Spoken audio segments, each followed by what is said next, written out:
What's up, everyone? Welcome back to another episode of Empty the Benches. Nick and Mac back with you for episode 305. It is Stanley Cup Final time. We have our Stanley Cup preview for you guys. Mac, how is it going, my friend? It's good to see you.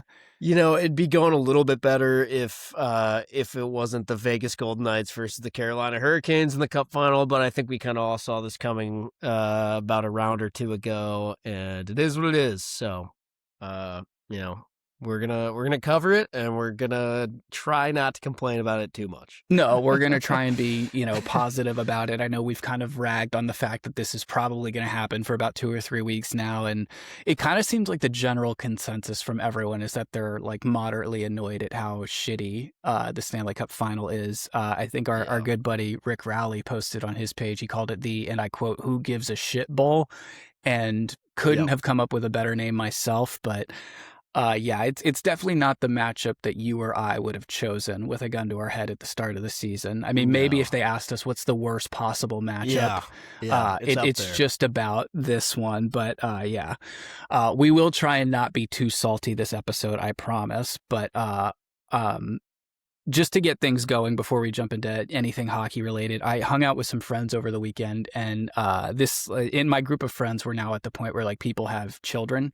Because I am 31, so that's a nice little slap in the face of reality there. My friends have some, 2-year-olds, 3-year-olds, 4-year-olds now.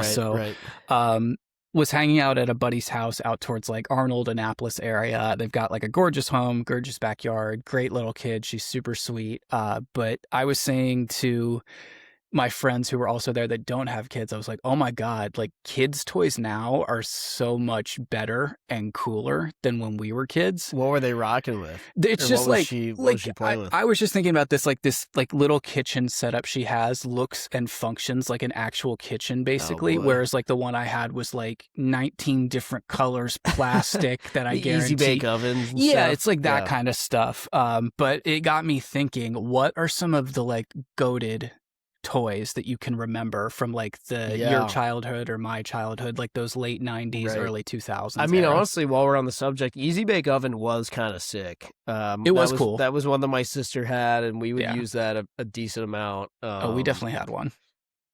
We were big Play-Doh kids. Like we would Play-Doh rocked. We had all the different little like molds, and we ran a little Play-Doh restaurant out of our basement. Like we would make all little like hot dogs and hamburgers and whatever, and then we'd like write a like construction paper and crayon menu for like our mom or like any guests that were over, that kind of thing. So that was always fun.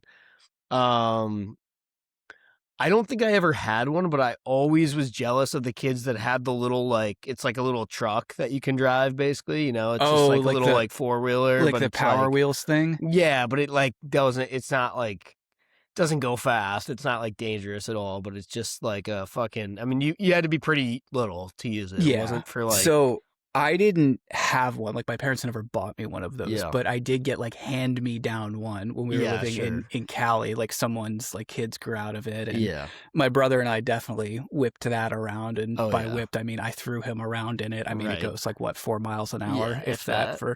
And like back in the day, the battery lasted for like 20 minutes. And then took 7.5 hours to charge. And it was like, it just never worked, but that was a good time. The ones that came to mind when I was thinking about this, Light Bright. Dude, that was a classic Light Bright one. guy. That was fun. I can smell a Light Bright now. Like just that burning paper, like this thing is about to catch on fire smell. Absolutely. Which was totally good for kids to be around, I'm sure. Heating up plastic and construction paper with color on it. And then like the late 90s, early 2000s era for Super Soakers. Oh, dude, they were making some gnarly ones. And like Nerf guns too. That shit was awesome. Nerf guns for sure, but like these Super Soakers, you could like, if you got someone in the face, it hurt. Oh, dude, yeah. And like if you were one of those kids who was lucky enough to have like the one with like the backpack on it that had like the 2 liters of water, that was insane. But for me, like just the classic yellow with the giant green bottle Super Soaker on it, I don't think there's ever been a better squirt gun ever made. So I don't know what kids are rocking with now in terms of the squirt gun category, but that's my goat for sure. Razor scooters were obviously sick. Oh, that's a great one.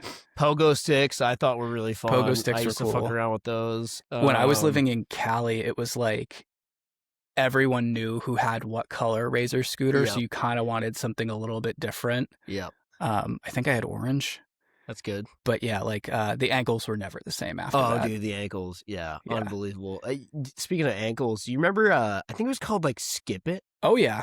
You know, you'd put it on one ankle and you're jumping around. And it just like counted like how many times you did. Yeah, I feel like it was more of like a girl thing, but like we all secretly were like, this is pretty fun. Well, they kind of like, they were like pink, purple, teal. So just like, so they made in the 90s, that meant girl stuff. Right. But then like I would like use it and I'd be like, this is actually really fun, but I'm not gonna admit that I think it's fun. You know? No, you like do it in the garage when no one's looking. Yes, exactly. Or like you had like your sister around, like if her friends are over, you do it, but like if your friends came over, you'd be like, I'd be like, I'm not playing Skip It. No.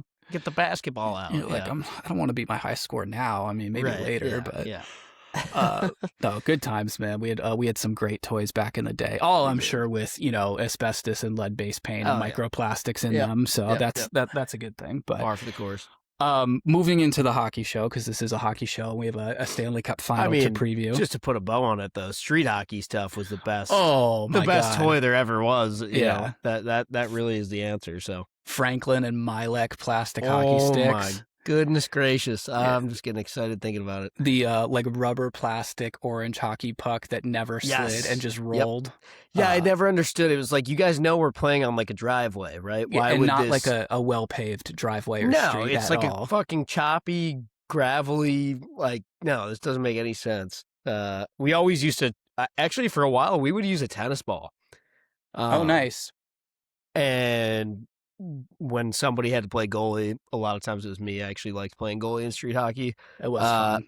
Never wore a helmet, and you just get domed in the teeth and in the forehead and the nose with a tennis ball, and you're Did like, you go like baseball mitt and everything? Sometimes baseball mitt, but then eventually I got a pretty nice street hockey set with like the gloves and everything. But that shit was unmatched. We did wiffle balls for a while when we were younger, and then graduated to like the orange hockey balls, which if you've ever taken one of those off the shin. Yes, dude, those are then we had to wear helmets when we were using those. Or for the goalie at least. This is how intense. I would wear my catcher's mask as the helmet though. Oh, you had to. Yep. So like when you use those orange hockey balls in the summer, they just turn into mush. Yep. Like you can't stick handle with them at all. So when my brother and I and like our group of friends that would play like roller street hockey together, when we would squad up, I would bring a mini cooler and we'd dump like 7 of those balls in the cooler and then just like smart, dude. Swap them out like they do with the puck so it would stay like crispy. That's awesome.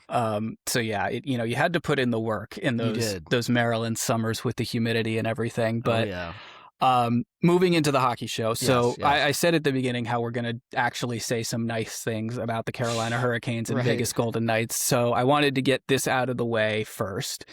I'm going to list 5 things I would rather have happen than the Carolina Hurricanes win the Stanley Cup. And I want you to let me know if you have any others or what you think of my list here. So number 1 right off the bat is own a Tesla. If you know me, you know how big of a deep cut that is for me because I hate Tesla and everything to do with them, and I'm a car guy. So if I could drive one of those soul-sucking monsters to make sure that the Hurricanes never won a Stanley Cup, I would make that sacrifice. So I would too, yep. I appreciate that. I would retake the SAT. Oh my God. Yeah, right I would. now. Actually, I don't even have to think about that at all. I'll do it right fucking now. And I'd take it a step further. I'd retake the SAT after a night of college drinking at 31. And I won't phone it in. Like, I'll actually read every question. Like, I'm not just going to like circle every, I'll take the test. Yeah. Like, I would retake it in the sense that it matters. Like, it would change my life if I messed it up. Yeah, same. I would do it. I would do it all over again right now if that meant. Third one. Sleep on a bed of Legos for a month. Oh, month.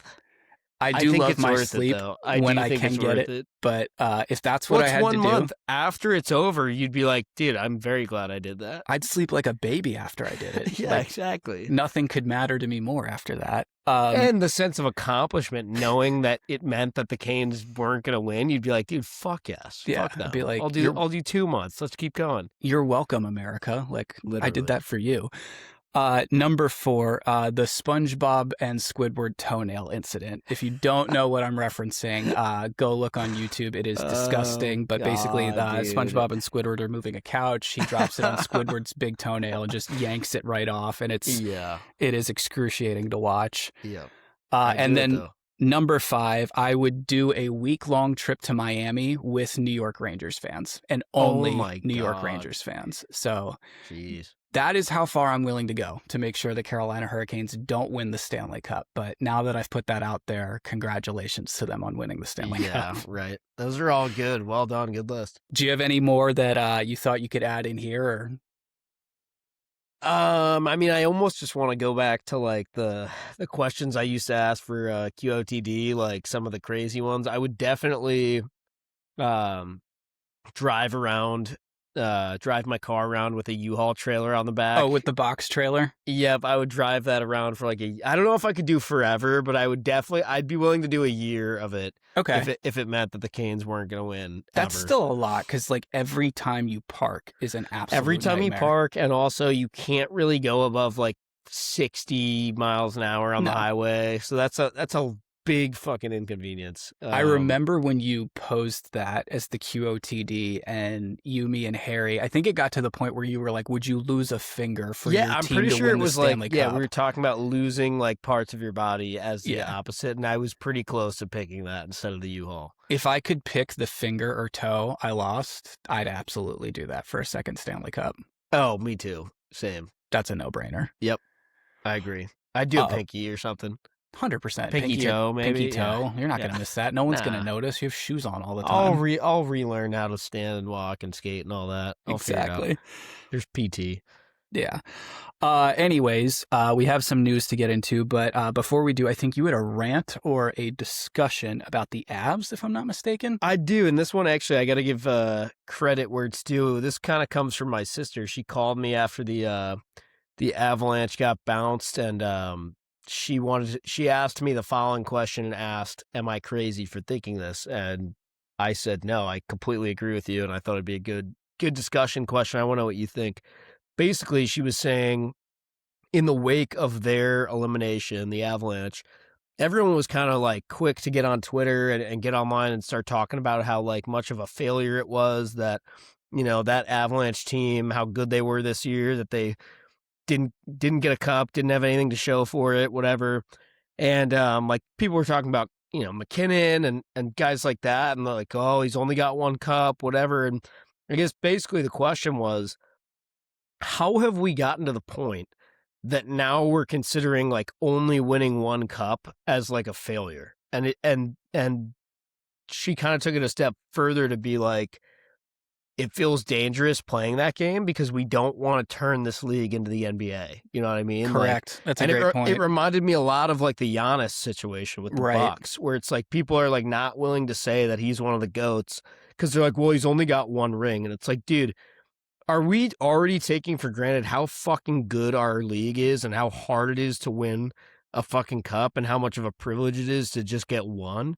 Right. And I don't, yeah, I'm with her. I think it's bullshit the way that people have been talking about the Avs. Yeah, you'd like to have fucking two out of that core, of course.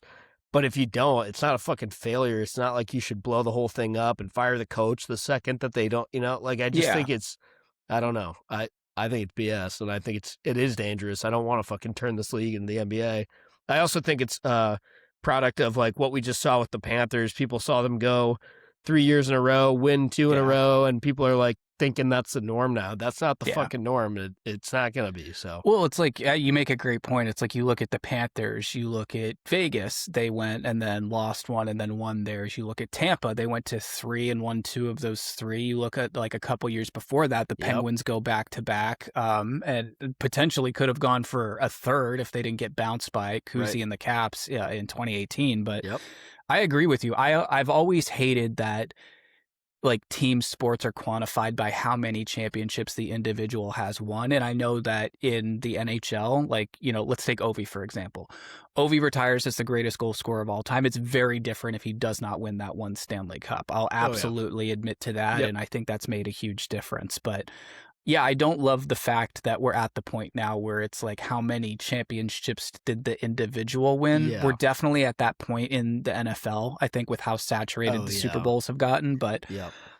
yeah, I agree with you. I think you make a great point about like give a coach 2 years, and if he doesn't win, you bounce him and you move on to another one. I mean, look And at what I just went through Vegas with is doing. Like, it's their model. They're so cutthroat. They want to move on from dudes like lickety split, coach, player, doesn't matter. We're moving. If you're not doing what we need, you're gone. It's bullshit. It's NBA mentality. It's what makes it. They're ruining what makes the NHL better than that. For sure. Yeah, and then it just becomes a discussion over who can assemble the best team in the offseason, and that's just recruiting. That's just a small step above college sports. It's just who can clear enough space to get the A-list talent to come there and make it a championship team.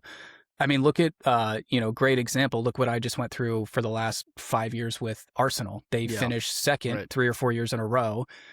A lot of other teams and ownerships would have canned the coach and just gone with someone else. They stick with him and they get it done this year. So I'm glad to see that still around in some sports out there. But I definitely think there's an issue with it in the NHL. And I honestly think that I know people have been begging for it, but I think change the playoff format. Yeah. And you might fix the whole fucking problem. Like, it might be that fucking simple. Playoff format, and I think we're at the point where you need to take away a point for an overtime win. Probably. You can't reward, like, I mean, Vegas got what, like 8 wins in points off of overtime losses. We had multiple teams in the playoffs this year that's like, they did not win a lot of games. Yeah, it sucks, especially. It's like, if you're doing that like in overtime, like if it was still 4-on-4, I can kind of be okay with it. But if you're doing it in shootouts now, I just think, or even 3-on-3, it's like just a different game. Yeah, I'd like to see us go to a 3-2-1-0 point system. I think that's the way to go. Probably the right way. But I have a feeling the NHL just won't do that because it's going to totally upset the record book and like who has the most points in a season or something. But they care a lot about that kind of thing. I don't like going back to the Avs though. I don't.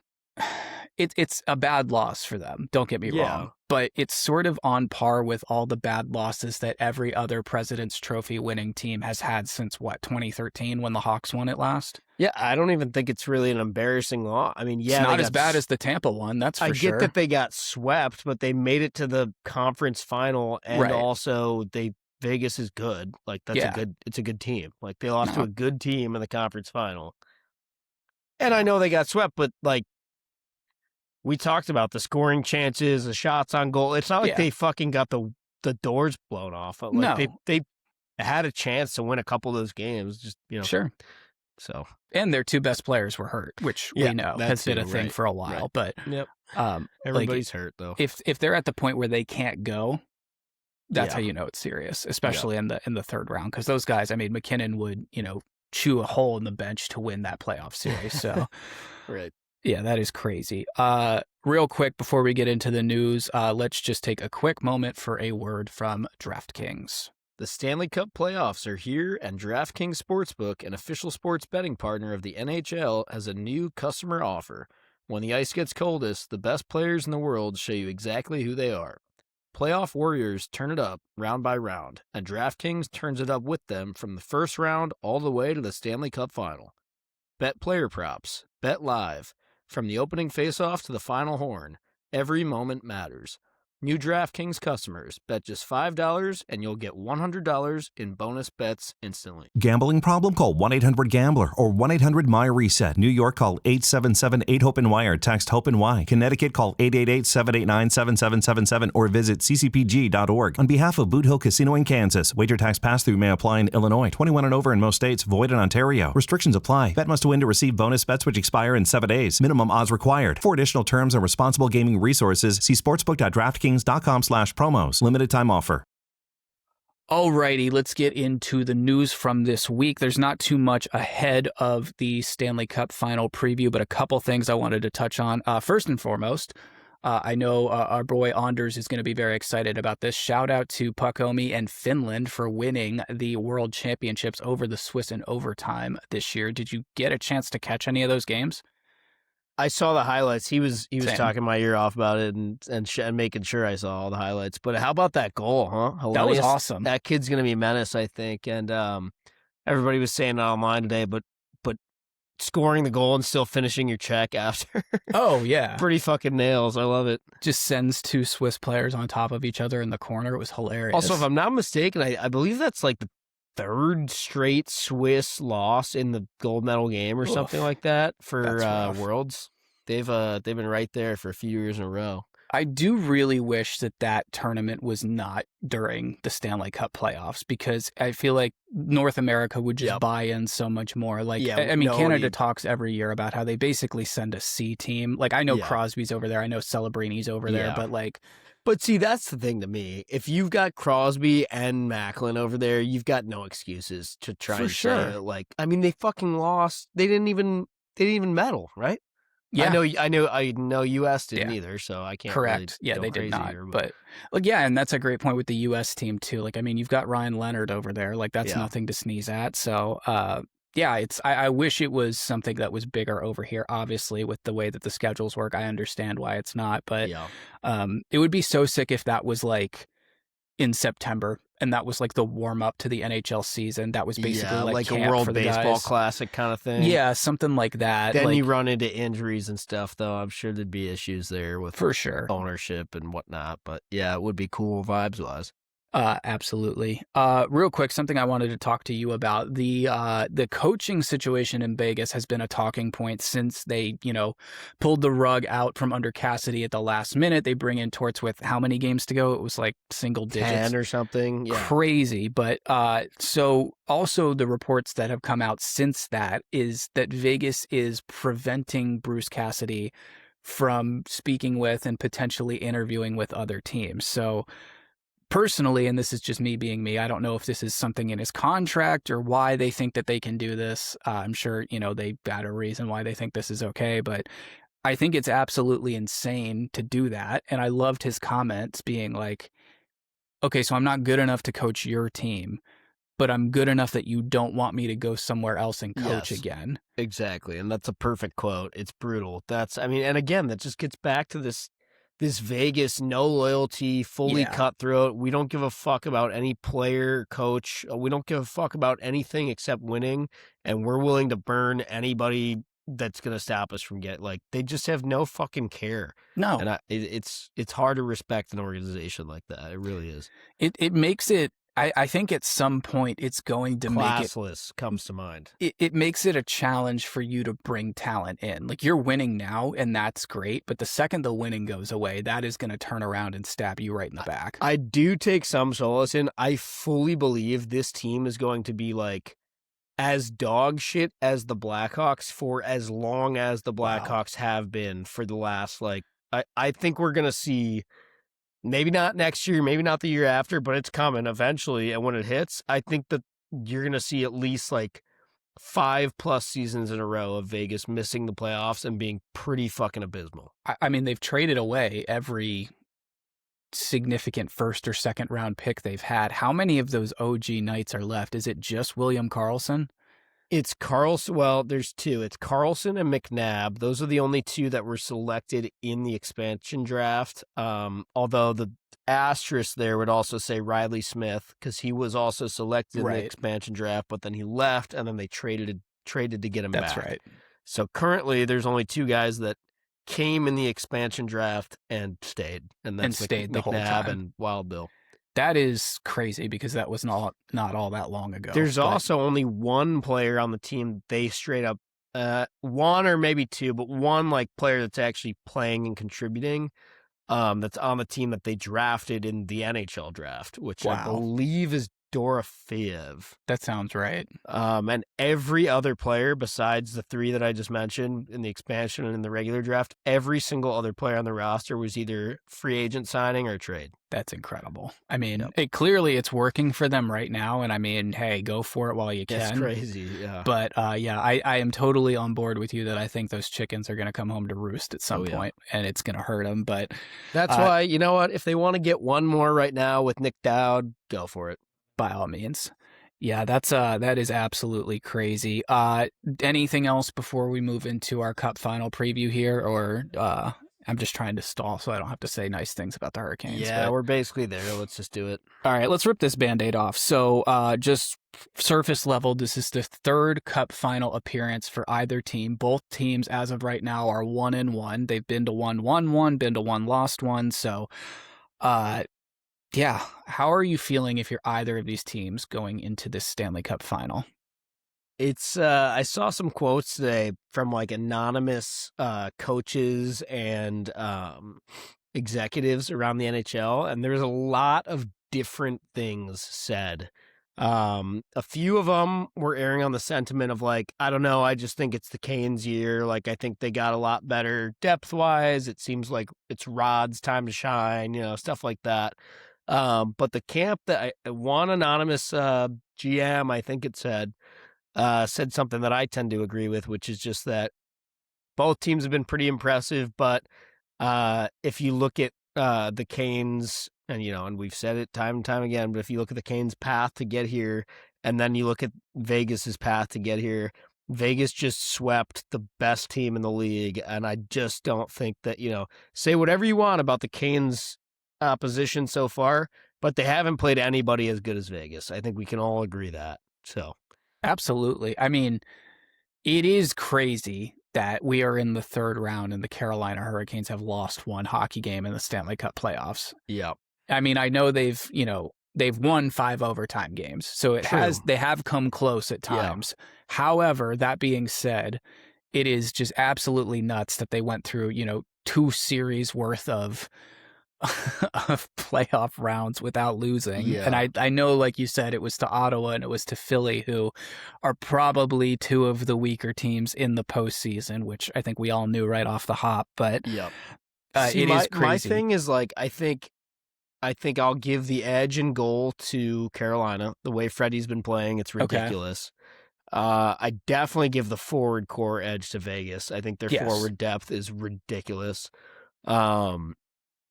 D is a little bit more of a toss-up for me. What do you think about the D? Do you lean one way or the other? I'm leaning Carolina just because of how suffocating we've seen them be. But I sort of agree with what we were alluding to last episode, and I think you said it. This is the best matchup for Carolina that we have seen throughout these playoffs, not just in talent, but in the way the two teams match up against each other.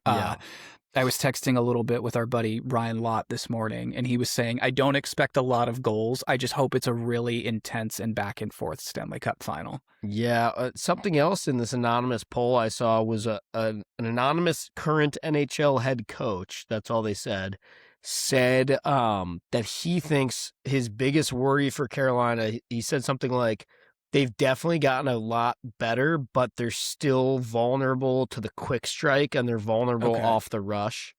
And he was like, unfortunately, that might be the exact type of thing that Vegas is just able to capitalize on. And that might be the difference is what this one quote was saying.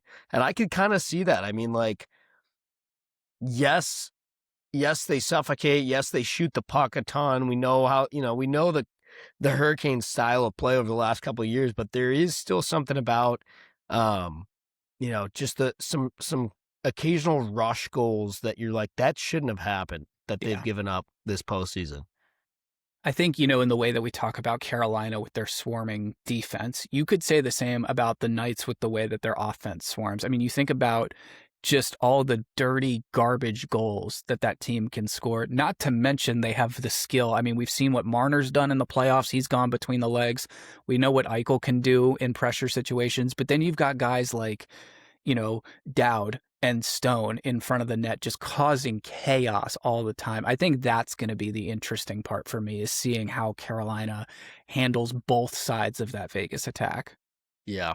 I mean, like you said, I'm hoping that it's at least an entertaining series, that we get 6 or 7 games out of it, we get ourselves a good series, because after the first round, this shit has just been so bad. I think that as like a casual, not really dog in the fight, don't really love either team kind of, situation, and which is, I feel like the majority of people are in right now, we are owed a much better Stanley Cup Final. At the very least. Give us that. We need at least 1 or 2 double or triple overtime games. I would like to see this go 6 or 7, just something exciting and interesting as a casual, because I would say to this point, the 2026 Stanley Cup playoffs have been a 6 out of 10 at best. I would pretty much agree. Did you see who is doing the pregame concert ahead of Game 1 in Carolina? I don't think I did, but I can't wait to hear this. So it is Brothers AJR Osborne again? No, it's not AJR. But so it's Brothers Osborne, which if you're not familiar, they are from where Mac and I are from. They're from Maryland, so that is great to see. Nothing would make me happier than those two absolute legends going down there, getting on the microphone, and just starting off their concert with a Let's Go Caps in Canes territory. Awesome. Yeah. But I'm sure they won't do that, but they absolutely should. So please do that, guys. We would love to see that. That would be fantastic. So goaltending, you're going to go Carolina? Yes. Yep. Okay. Without a doubt. think it's I think Hart's been good, but the way Freddie's played, I don't think we've seen a goalie play that well in quite some time. What's that stat that I sent you guys the other day? Let me pull that up real quick. That blew my mind.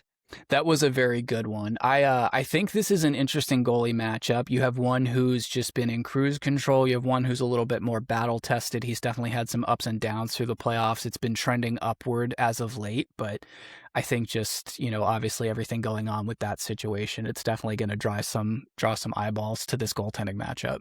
Yeah, here's the stat. Freddie Andersen has allowed 20 goals, 20 goals in 13 playoff games. He's played every minute in the Hurricanes' 12-1 run. Actually, that's not quite true. He did get pulled for the extra attacker briefly in that Montreal game.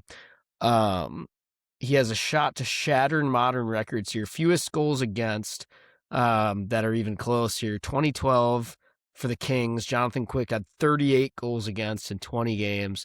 2003, Devils, Marty Brodeur had 40 goals against in 24 games, and 96, Patrick Waugh, 41 goals against in 22 games. All of them kind of nowhere near Freddie with 20 goals against in 13 games. Pretty crazy, especially when you remember that of those goals, 5? I think there was 5 goals against him in that Game 1 against the Habs. So 5 of those happened right there in one game. And, then you spread the rest across the rest of the games. That's pretty insane. Yeah. It is crazy to think, I don't think this will happen, but if Carolina was to go win this series in 5 games, and let's say they end up with 2 losses in the Stanley Cup playoffs and win the Stanley Cup, the last team to do that is the 1988 Edmonton Oilers. Wow. That's wild. And that's with the 16 wins required, because I think pretty much everyone before that, it was 12 wins or whatever it was back then with smaller teams. But yeah, that is just absolutely insane. I don't think that'll happen. I'm kind of in the same boat as you, where I think this is good. I just manifesting this one has to go deep for me. So do you have a prediction? Vegas in 6. Okay. I'm going to go Canes in 6 because I just have that terrible gut feeling, and I would just love to be wrong. Yeah. Well, this is good, too, so we won't both look like complete idiots when we can't both be wrong. Exactly. So. I would love that. But just, all right, so there's some storylines here obviously going on, like you and I pulling for Nick Dowd. I think a lot of people are going to be pulling for Torts. Yep. Are there any other storylines that you're excited about the Cup Final? Maybe the Mitch Marner scenario? Definitely the Marner scenario. I can't lie. I've found a little bit of a soft spot for Freddie in the last couple of days, especially what he's gone through with the passing, the big passing that was announced. He was very close with him, apparently, which I didn't know that, but it was his agent, if I'm not mistaken. I did not know that. So that's really tough. But, and I think he played with Brendan too, right? Claude's son. Yeah, I think you're right. Yeah, that would line up. So, that's obviously something that totally rocked the hockey world last week. But if you had to pick a Conn Smythe winner between either of these teams, from each or just one? From each. Marner, Freddie Andersen. I think that's fair. Consensus. I think someone would have to have a monster cup final to take it away from Marner. Yep, somebody would have to do something crazy for either side to take it, I think, from either of those guys. If Mitch Marner leaves the Toronto Maple Leafs and in his first season away, not wins only a cup and a Conn Smythe. wins a cup and a Conn Smythe. Yeah. People are going to lose their minds. And I can't wait to see the coat factor of like the people that have been shitting on him turn around and go, you know what? I'm actually happy for the guy. Yeah. Or find some reason to be like, yeah, well, he wasn't even that good or something. Like, dude, okay. Yeah, a lot of people it doesn't seem like they're happy with the Cup final matchup. Did you catch Michael Bublé's comments on this? Legendary Canucks fan, as we all know. But he basically said, and I'm paraphrasing here, but he's very sick and tired of teams in locations that have better tax breaks making the Stanley Cup final, and the NHL needs to step in and do something about this. Interesting.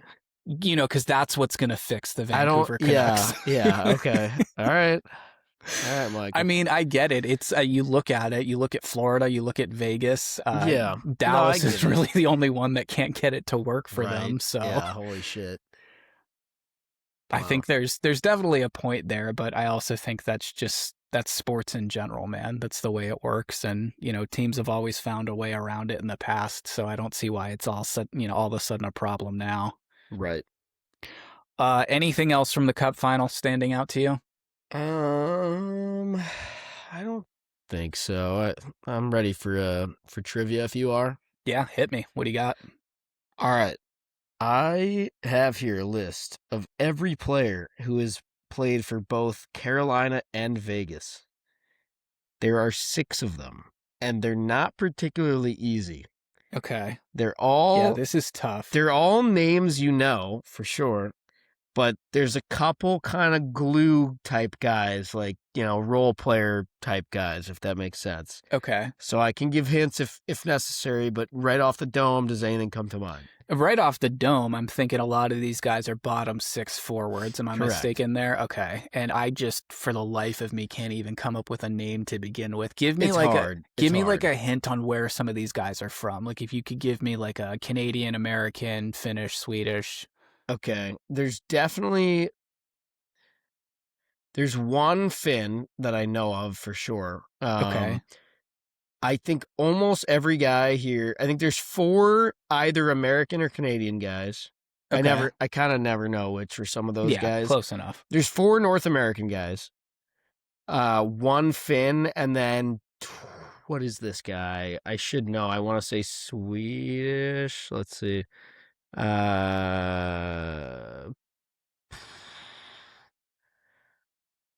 He is... Oh, what the hell? He's American. Okay, I'm an idiot. Interesting. 5 North Americans and a Finn, I believe. Oh my God, I'm gonna get roasted. There's one guy who played for the Caps on here too. One guy who played for the Caps and also played for the Knights and the Hurricanes. Correct. Yep. Jesus, how long ago did he play for the Caps? Like 2 seasons ago, maybe, or 3. Okay, at most. My cat is going I can again, hear by the him way. Again. We're not doing this again. Scotty's like, damn it, Nick, you don't know what you're talking about. He's saying the answers. I just don't speak his language. So right. I don't know. Yeah. Dude, I have absolutely nothing. I'm drawing a complete let me try and blank get you a little closer here. Okay. All right, let's go one at a time here. Okay. All right, we're going to just go down the list here. So this guy, retired now, kind of just like a nail gun of a player. We would think of him as a St. Louis Blue, probably. Okay. He's also this last name has been in the league multiple times. I forget if they're all like his relatives or not, but it's okay. One of those names that's been around a little bit. Brandon Sutter. Nope. Okay. Not a bad guess. He played for Vegas from 2018 to 2020. Okay. And he played for Carolina just 22 to 23. And then I want to say he hung him up right then because I feel like I was even surprised to remember that he was in the league that late. Damn. And, all right, so we think of him as a Blue? Yeah, I sure do. Okay. He also played for Winnipeg, Colorado as well. Jesus. He is 4 years old now, and he's Canadian. Dude, I have absolutely no idea. Initials are PS. Oh, P.S. Suter. Nope.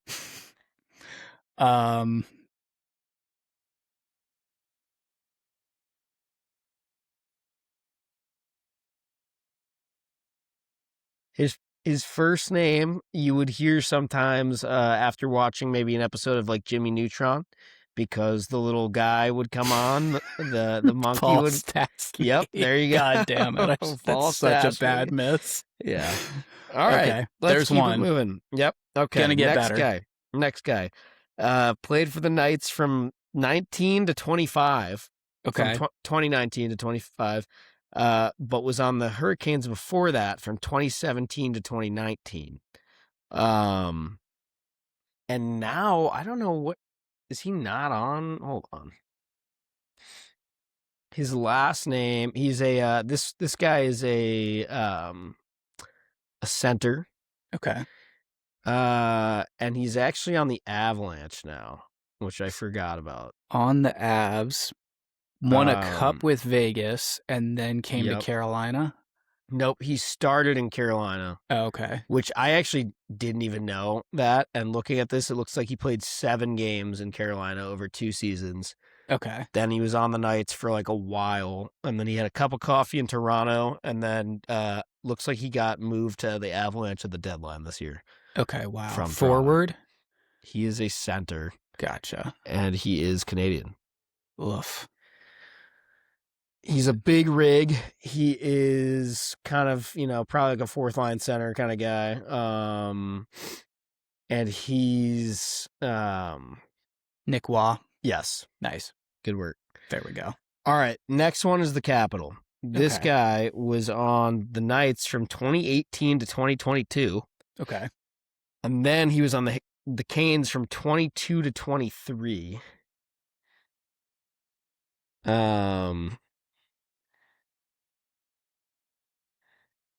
He is American, which I did know that. He's American. He is a winger.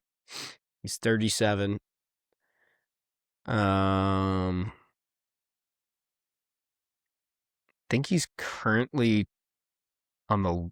Actually, he might have hung him up. I can't remember. But he was last on the Leafs.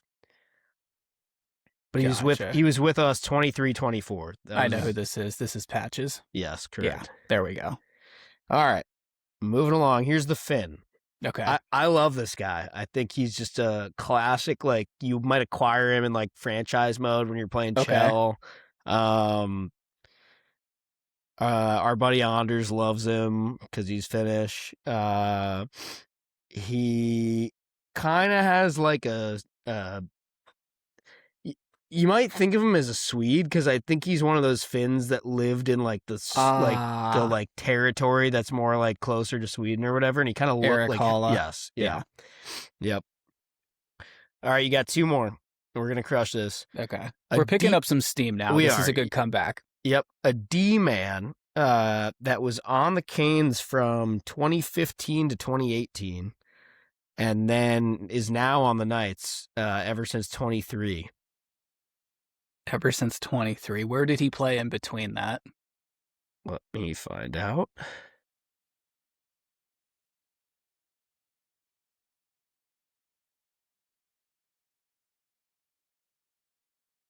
Wow, I do not remember that happening. But apparently he was in Calgary for like 5, 6 seasons. Jesus Christ. Okay. That was a blur for me. Okay. A defenseman that went from Carolina to Calgary to Vegas? Yes, sir. Oh my gosh. He's good. He's a very good defenseman. He was highly touted when he was available. Okay. He is American. This is the guy that just based on his name, for some reason, I thought he might be like Swedish. Hannafin. Yep. I always forget he was in Calgary. That basically does not exist in my brain. It's just like in limbo or something, you know? And then... no offense, but like purgatory for sure. Right. Okay, and then the last guy, he started on the Knights, so at their inauguration, so 2017 to 2024 with the Knights, and then he's been with the Canes ever since. And he's just kind of like he's kind of become more of a, like, when he was with the Knights, he was kind of like a nobody, I feel like. But now he's like kind of he's a factor, we'll say. Okay. This isn't Eric Robinson, is it? No. But let's see. Like he doesn't score a shitload of goals. He's a left winger, depth forward. Yep. This isn't Carrier, is it? It is. William Carrier. Wow. That's nice. it.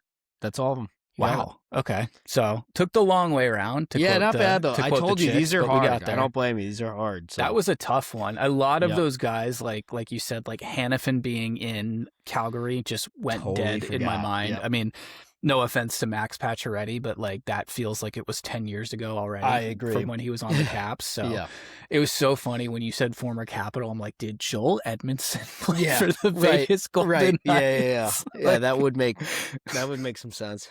Oh my God, that is too good. That was tough. Definitely a bit of a ringer compared to what I've been doing lately, but we got through it. So anything else before we wrap up? Any predictions for Game 1? Because everyone's going to be listening to this the night of Game 1, which is Tuesday. So Knights. Who you got? Knights? 4-1 Knights. Ooh, in Raleigh to start it off 4-1, just coming out hot? Yes, so. Wow, I like it.